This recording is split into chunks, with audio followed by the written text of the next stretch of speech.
I'm Sue Mayo, and I work principally in community arts with an emphasis on intergenerational practice. So most of my work brings people of different generations together, although I'm also working a lot more now just with groups who have some sort of geographical identity, maybe, or a connection to a centre. I'm also really interested in that.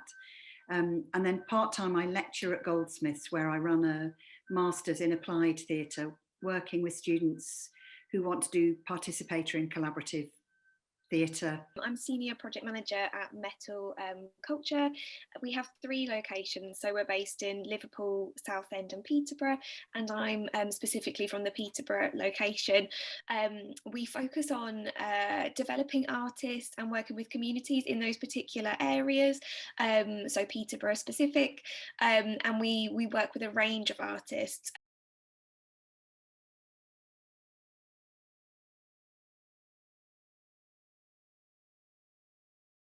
Metal has continued to work throughout the pandemic, and we predominantly took the majority of our program online where possible, but definitely took the time to see how everyone was responding to it, in terms of, we were really aware actually that there was a rush as well to do stuff and to put things online. And it was really important to kind of sit back and see what people felt they needed, or maybe what was missing. We made a zine, so we collected bits of writing, drawings.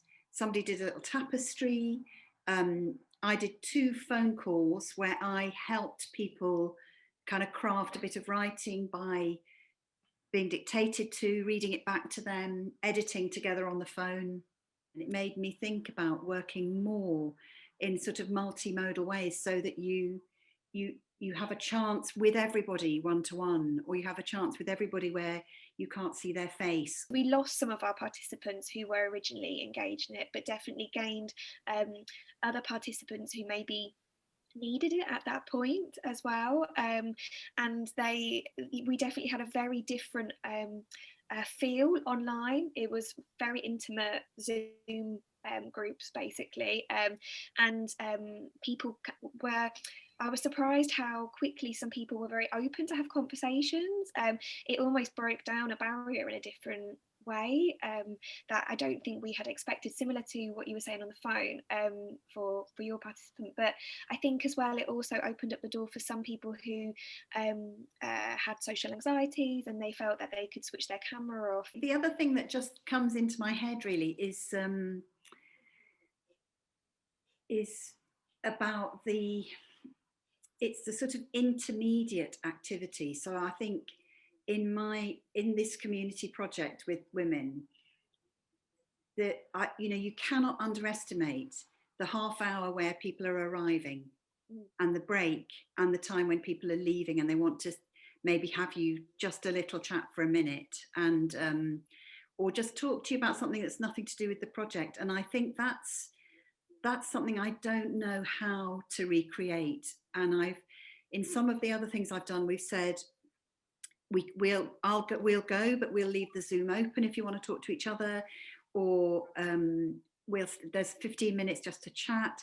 That nothing quite gets away from the fact that you have to switch off at a certain point, and you lose that.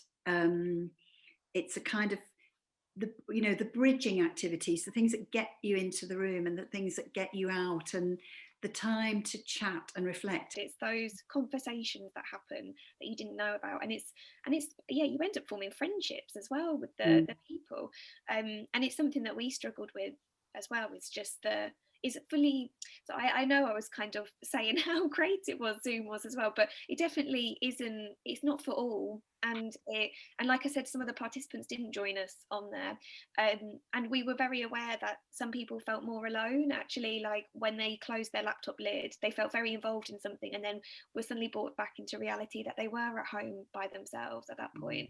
And we struggled quite a lot with how to care for participants after the event, as well, and was it really enough? 2/3 of the people who came would never have got up on a winter's morning and trucked over to New Cross, but they came because it was online. and they were the project's about repair. At the end of that, we came to the end of it. It's 2 hours without a break. And then at the end, everybody's stitching. And Rose, who was leading it, said, well, we've come to the end of the time. People go, and nobody wanted to go. And they didn't want to talk, but they didn't want to go either. Yeah. And we did have to stop because we had something else happening. But we went on for another 15 minutes with people just sewing together quietly. And for me, you know, that's the other, that is really important too. That's a revelation that things, when I first heard that had to go online, I just said, let's cancel. And then we thought, we don't know when we can do it, let's do it. And that I couldn't believe that actually the capacity of people to weave community and connection when they are lots of squares, you know, it is astonishing. I think the desire to connect is so huge.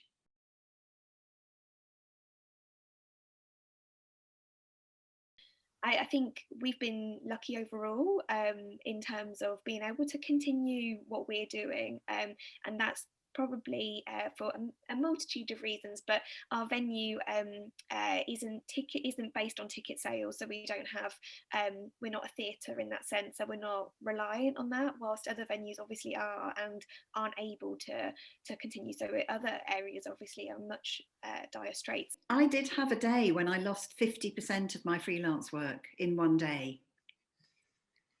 That was what was cancelled completely. And then the other things were, let's discuss, and it's on hold. And that was really startling. I do feel very worried about the sector, and I am horrified at how quiet, however much we're shouting, it's not making any noise. I literally feel people are weeping and wailing and shouting. I do think one thing that's been interesting is it seems to me that places that have community connections are going to do better after COVID because they're not starting from nowhere. So the places which realise that they've got to make more local connections, and they never have before, it's not going to work as well. So Battersea Arts Centre, the Great Hall, suddenly was a packing station for free art activities for children. And the Albany was a food bank, and you know, lots of places slung low. You know, they just realised they're going to carry on making art, but what are the other things they could be doing to address loneliness? I really would echo things around just inclusion of people who I didn't know were not being included, almost because it would be difficult to get somewhere.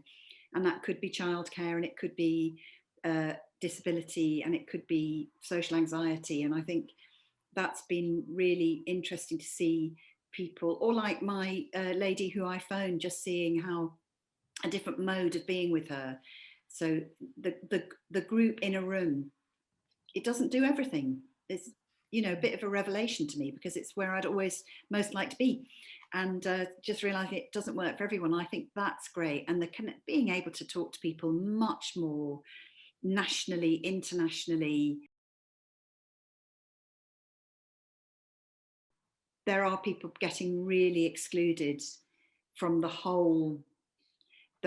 whole world. I think that's one of these interesting things about the way we progress things, but we don't keep what we think it has to replace, whereas it shouldn't have to replace. It should go alongside systems that we're more familiar with. I don't see why we can't still phone people and have letters. What was normal before wasn't actually great for everybody, and you know, loads of people, you know, I'm thinking, just as an example, you know, anyone with a disability might not have been able to get to a venue before, and actually it wasn't great. You know, like it was, whatever normal wasn't maybe they didn't fit into what that normal was.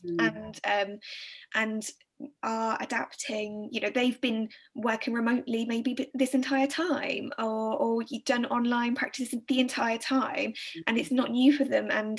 And actually, we should adapt in that sense as well, and continue that. I think we learn things in our bodies, so we'll carry stuff forward we don't necessarily have to decide it in our heads. I think it will come out of our practice